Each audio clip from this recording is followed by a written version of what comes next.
Hey everyone, it's Dylan. We're back again for another week here in the shop. This week, at the end of the video, if you guys stick around, we're actually going to be showing off our new ceramic coating and how it's applied for the first time. It's not available for sale quite yet, but we just kind of want to show you guys how it works and what it does. So watch till the end if you guys want to see that. You're also going to see how Joe finished off one of his geometric art pieces. So we basically demold it, cut it, and finish it. And that one we actually polish right up to kind of a high gloss. So that should be kind of cool to see. And then Brad, he's going to talk a little bit more about our water-cooled tables. I don't know, you actually might be able to hear him right now a little bit.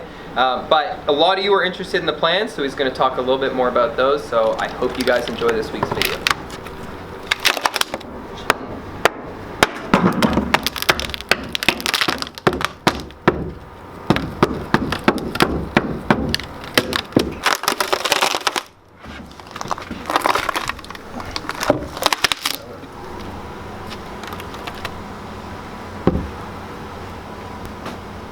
Hey guys, so you saw us just demold this guy, and now we're gonna plane it up and flatten it, and then sand it up and finish it.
Guys, so you watched us just take this out of the mold, plane it up, cut it up. Now we're gonna sand it. We're gonna be starting it grit 120 and working our way all the way up to 4,000 and then hitting it with some polish and shines. So those are them in the bottle over there.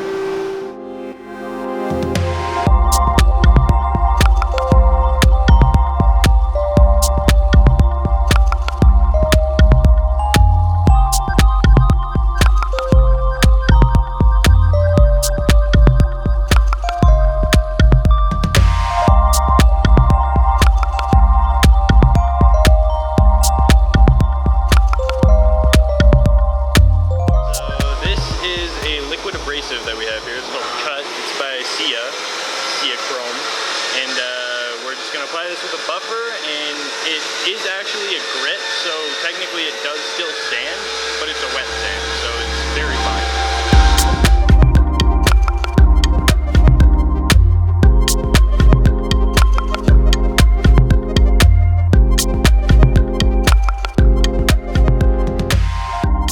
Okay, so we put the cut on, now we're going to put the finish on. Same thing, it's by Sia, but this one is more of a finish, less of an abrasive.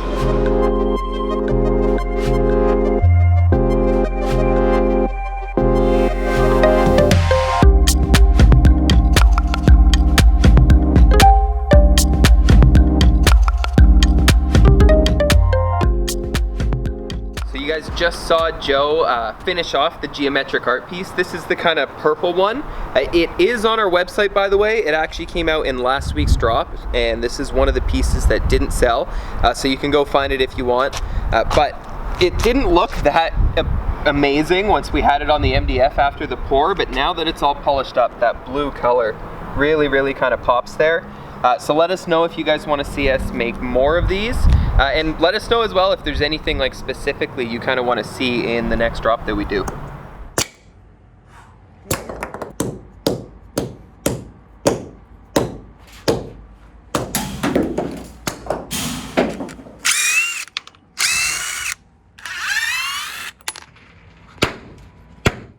Our Lord of Winterfell uses a hammer.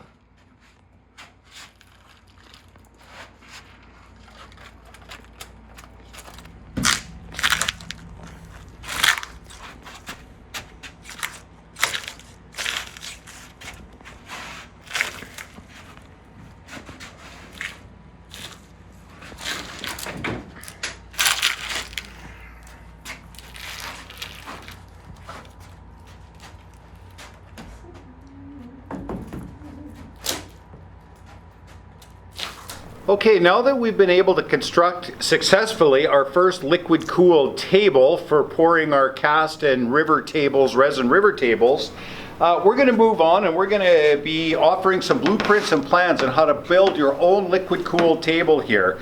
So we're just getting started. We use copper piping, standard soldering methods and techniques, and I'll be putting together a complete set of blueprints and plans on how to build the liquid cooled table. The thing about soldering that I quite enjoy is it's a really basic, simple, standardized method of practice.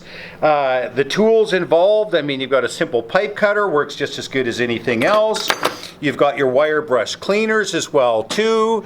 Some solder, soldering paste, and a propane torch is all you need to get started to be able to assemble your own liquid cooled table. And we look forward to offering a complete instructional set of plans on how to do this. Okay, so a lot of you guys said that you were very interested in the water-cooled table, so we will be releasing plans on that. We're turning it on for the second time now, getting ready to cast or do a river pour between these two black walnut slabs. I'm just gonna turn this on and let you guys listen. There we go. And then, yeah! And then here's our chiller. So right now it's at 61 degrees, and that is gonna slowly drop as the water cools off.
Alright, hey everyone, so Joe and I are just laying down a coat of that new ceramic coating product that we mentioned we were working on last week.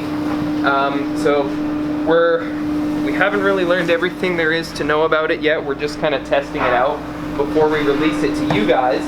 But in the tests we have done so far, it looks like it makes the finished surface a lot harder than we were able to previously achieve. So we apply it on with these little applicators, and then we use a microfiber cloth after to actually buff everything off. And then what our kind of process was for this table, before we put this ceramic coat on here, we actually did just our regular coats of Osmo underneath. So what'd you do on this table? This has 1 coat of extra thin and 3 coats of Pollock. So. Okay, so yeah, that's just same thing we usually do. Yep. We sand to 320, and then there's 2 products that we're kind of testing that go over top here. So this is what is going to be called probably our 9H coating. So it's 9H on the hardness scale, which is the hardest you can get.